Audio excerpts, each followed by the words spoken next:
So something interesting to me, I was wondering if anybody else had, I'm just going to really raise the issue. I'm not going to, it's not a position per se. Well, there's a little bit of a position to it. Anyway, talking about the intellectual oppression that could happen in an academic environment. I read Einstein, a biography of Einstein last year. I don't need those on.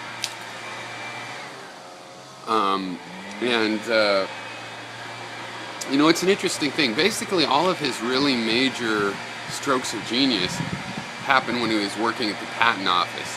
So in that time, to get into a PhD program, basically you got what we'd call your undergraduate degree, and then you had to write a thesis and send it to a PhD who would take you on to develop it. Now Einstein had a lot of trouble moving on in to that next stage, and took a job in the patent office.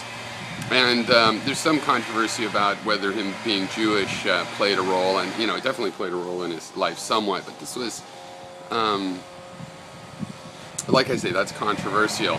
Something that definitely played a role was the fact that he didn't like mathematics, and he wouldn't go to his mathematics course, and he was rude to his mathematics professors. And when it came time for people to talk to Einstein's professors, you know, this is a guy that described himself as a bohemian, you know, an iconoclast, and he didn't really submit to authority, intellectual authority, that well.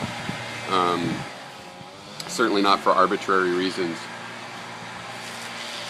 So we went to work at the patent office, and there's some interesting drama about this that you can see in this biography I read. I forget the name of the guy. It's the same one that did this Jobs biography, and did a Benjamin Franklin or something. He's pretty good. I've only read these two biographies, but he's pretty good at it. The Jobs one was funny, though, because the guy's obviously accustomed to writing things about people that have been dead for a while, you know.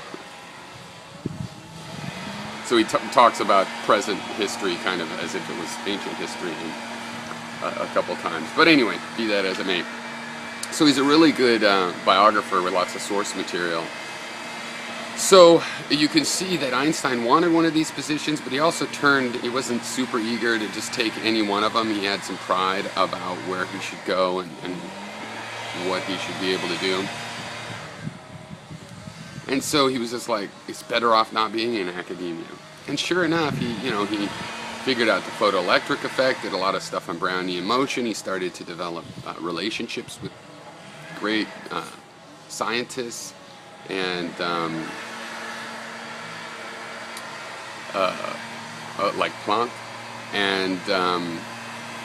and basically he came up, and special relativity, came up with these all outsides of academia. And then when he finally got into academia, general relativity was an amazing accomplishment, but it involved him learning to appreciate math, because generalizing special relativity was largely a huge math problem that required creating new math even. So that was a major accomplishment, but he was really completing a generalization. Now it's interesting because I don't think he could have completed that generalization outside of academia. The fact remains that his truly creative, fundamentally paradigm-shifting worldviews all happened before academia, and the huge bulk of his career, when he was in academia, it seems like you can point out to certain things where this guy was clever and helped lead people in the right direction. But it really, I mean, he spent it trying to create the next theory, this theory of everything that would unify relativity and this quantum strangeness, and he never did.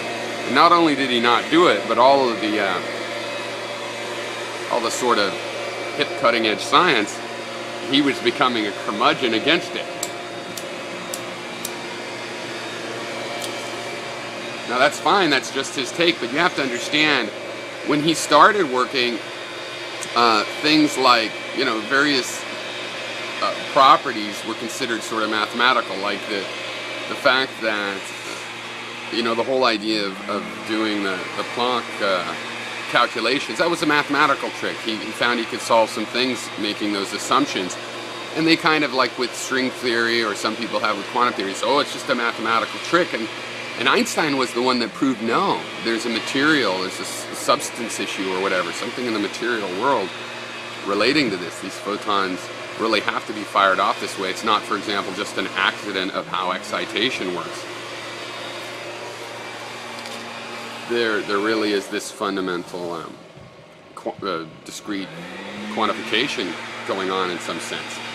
He established that. That is the establishment of quantum mechanics.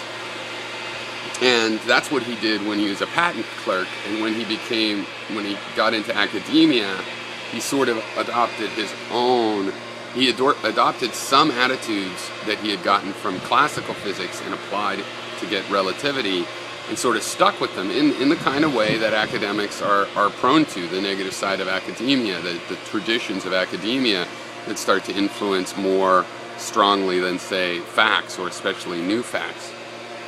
So, yeah, I think he's an interesting example. The sense in which I'm not stating a position is that, I think there's probably more information people could add to it. Maybe people have a big long list of amazing things he did while in academia, or something, to help inform this inquiry. But I think, however it turns out, that he plays a role in this question of academia, the creativity of not being in academia. How many scientists would do better if they could just be given a lab and didn't have to survive in the publish or perish academic world, social world of academia and whatnot? I think obviously a lot of them would. The problem is most people would just waste that freedom in isolation. And so why would we fund them? How do you find the ones? But someone like Einstein probably would have been better if he just got a government grant to do his own thing, start his own institute. But how are you going to know that until the person's old and it's too late? So anyway, yeah, Einstein is one of my heroes, like many of us that like knowledge. So he's a good example, and the difficulties and intricacies of his life are probably worth bringing into our theory of science, our historical and logical analysis of what is the scientific methodology, how does it really work, what's really good for it and bad for it, and so on. Cheers.